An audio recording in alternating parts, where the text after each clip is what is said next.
Sea of Stars. Ever since its highly successful Kickstarter campaign back in 2020, the hype for this gorgeous retro-style RPG has been huge. The game was developed by Sabotage Studio and is set 1,000 years before their debut title, The Messenger, which was a very well-received action platformer released in 2018. Sea of Stars does have some cool little references to it here and there, but you certainly don't need to have played it to find enjoyment in the game. The enjoyment that you do find in Sea of Stars will be found everywhere, at all times. Sea of Stars is sensational, and I know it sounds cliche, but it really is a love letter to SNES era JRPGs with clear inspirations from games like Chrono Trigger, Super Mario RPG and Lufia. If you're a fan of these classic experiences, then playing Sea of Stars should be a no-brainer. Seriously, we have been so lucky lately. First Chained Echoes and now this. It is a good time to be a 90s RPG fan.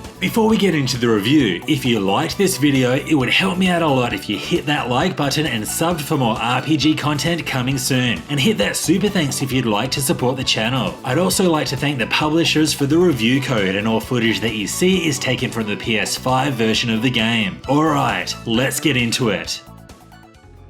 The first thing I'll say about Sea of Stars is that it's absolutely gorgeous, but you don't need me to tell you that, just look at it. From the character sprites to the animations to the environments to the water reflections, it all looks so beautiful, but a special mention has to go to the lighting. You'll be able to manipulate the time of day, and watching these environments and shadows change based on the sun and moon's positions is a treat. Sun goes up, sun goes down, sun goes up, sun goes down. Nighttime.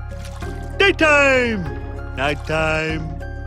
Daytime! And this may be hard to believe, but the soundtrack is just as good. This music, oh boy. The score is primarily composed by Eric Brown, who also worked on The Messenger, but this time he had a little bit of help. You may have heard of him, a little-known Japanese composer by the name of Yasunori Mitsuda. That's right, the man, the myth, the legend. It's one thing to make an RPG inspired by Chrono Trigger. It's another thing to get the musical legend himself to help out. The soundtrack really is perfect and also retains those retro vibes. There are so many tracks that have me bopping along, 100% absorbed into the moment. This is how gaming music should be.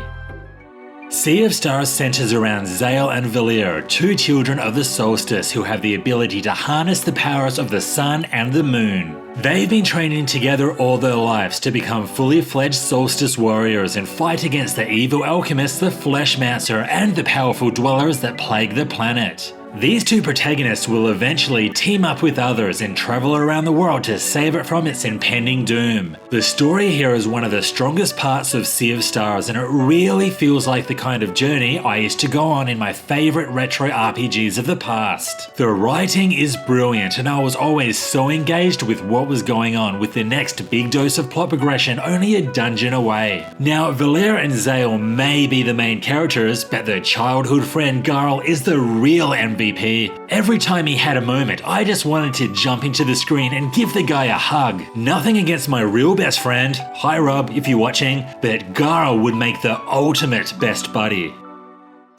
Sea of Stars' world is divided into continents, each with their own dungeons, towns, fishing spots and other locations to explore. Emphasis on the word explorer, because exploring each and every one of these locations was one of the highlights of the game. Not only do they look absolutely breathtaking, but they are also full of secrets to uncover, some of which you'll have to return to at a later point once you have the right tool or ability. The dungeon design here is top tier. They are all fairly large and uniquely designed, and navigating through them feels so seamless in the way that you run, jump, climb and swim around, and of course solve puzzles. There are puzzles around every corner, and I felt that these were very well implemented. They were never too hard, but they did make you think for a little while. The sun and moon, for instance, tie into many of the game's puzzles, as the environment will have various elements that require their manipulation.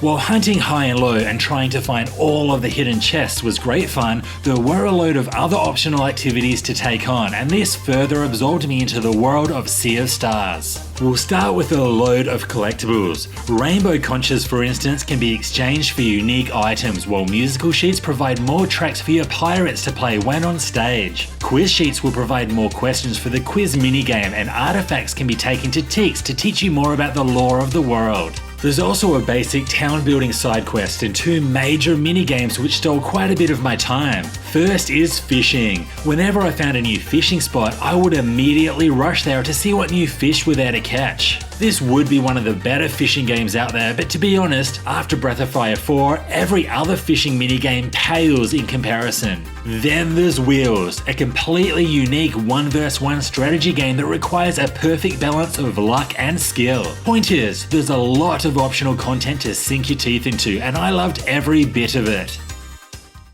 Sea of Stars' turn-based combat system is another thing clearly inspired by Chrono Trigger. All enemies can be seen on the map, and when running into them, the game will seamlessly transition into combat. During your turn, you can choose any of your 3 characters to act. Active characters can also be swapped out with reserves at any time, and this ensures that you'll be using everybody depending on your current needs. There is no traditional turn order on display here. Instead, a turn countdown will indicate when your enemies will attack, and this is displayed by a number next to the sprite. One of the coolest features of this combat is timing your attacks and blocks, and this reminded me a lot of Super Mario RPG and FF8's Gunblade attacks, which are my jam. These button inputs are not easy to pull off either. Every attack has a different animation, so learning and memorizing your attack animations and those of your enemies is very important in maximizing your efficiency in battle. In addition to basic attacks, each character has a number of unique skills which fall under a range of attack types such as Sun, Moon, Blunt, and Poison. Using the correct types of attacks is required to break enemy locks and prevent them from unleashing powerful attacks. Managing your MP consumption is very important as you never have much of it. The key here is knowing when to attack and when to use a skill, as regular attacks will slightly increase your MP as well as drop orbs that can be used to charge up the power of future attacks. Additionally, your characters can also unleash super powerful ultimate attacks which can be used after its gauge fills up. These are akin to the limit breaks of old and always felt very satisfying to unload on bosses. And finally, we have character combos, which again has Chrono Trigger written all over it. Down the bottom left corner of your screen, you'll see a combo gauge that can be stocked up to 3 times. When full, you can unleash combination attacks between 2 characters that all consume differing amounts of your combo stock. There are quite a few combo attacks that can be unlocked, but I never felt like I was able to use them as much as I would have liked, especially the ones that consume 2 or 3 combo stocks. But all in all, this combat works incredibly well and shines particularly bright during the boss fights. Most of the major bosses have their own sort of strategy that you'll need to figure out, and defeating them always felt very rewarding. In terms of difficulty, Sea of Stars can be quite the challenge. Actually, the boss fights were at a good place, but some of the mobs were absolutely brutal, often requiring me to run back and heal at the closest campfire. But if you're struggling, then fear not. Sea of Stars has its own choose your own difficulty system, which I'm personally not really a fan of. Through the relic system, you can toggle a load of features on and off, customizing the experience the way you see fit. For example, the Amulet of Storytelling doubles your health and heals you after every battle, and this is basically like an easy mode. I chose to ignore all of the battle-related relics, but there were others that were really handy, such as a parrot that notifies you of any unopened chests in a given area. This is crucial if you want to find everything that the game has to offer. Sun, goes up, sun, goes down, sun, goes up, sun, goes down, sun, goes up, sun, goes down, sun, goes up, sun. goes down. So far, Sea of Stars has been a near flawless experience, but there was one area that was lacking big time, and that's with the customization options. Upon leveling up, you can choose a single stat to increase for each character. You can also change a character's equipment. You can also No, that's it. That is all you can do to customize your party, and this means that my end party will be nearly exactly the same as yours. There were times when I had the best equipment at a given point, but I wanted to do some other things to build my characters up a little bit more. My only option was grinding for levels, and this was never exciting to work towards. Something relating to skill upgrades would have been an obvious addition here, especially since each character only has 3 regular skills plus 1 ultimate skill, which felt like nowhere near enough. At least there was a better range in combo attacks. These are learnt through finding scrolls hidden around the world, and I will admit it was a good feeling when I found one hidden away somewhere and then trying it out for the first time. In a game that does everything else so well, this is one area where Sea of Stars could have taken the next step.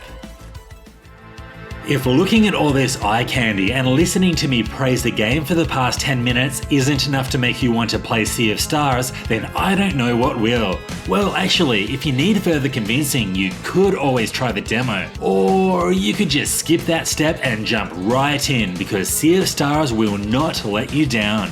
It looks absolutely incredible, and when you think about it, this is probably what we all thought of Chrono Trigger when it was first released. Then there's the soundtrack. Eric Brown, along with the legendary Yasunori Mitsuda, have created some special music here. There are so many tracks that I'll be listening to for many years to come. The story is also really good, driven by a great cast of characters. Following the journey of Zale, Valir, and Garl with all its ups and downs is something every JRPG fan should experience. Another standout feature is the turn-based combat system, which combines what I loved about Chrono Trigger and Super Mario RPG all those years ago. Working through the dungeons and environments was also a treat. The movement feels so seamless, with many clever puzzles to think your way through and hidden treasures to find. The only area that I felt Sea of Stars fell short is with the lack of RPG mechanics. I love customizing characters to my liking, but here there was very little to do in that regard. Have you played Sea of Stars yet? Do you agree with what I said? Let me know in the comments below.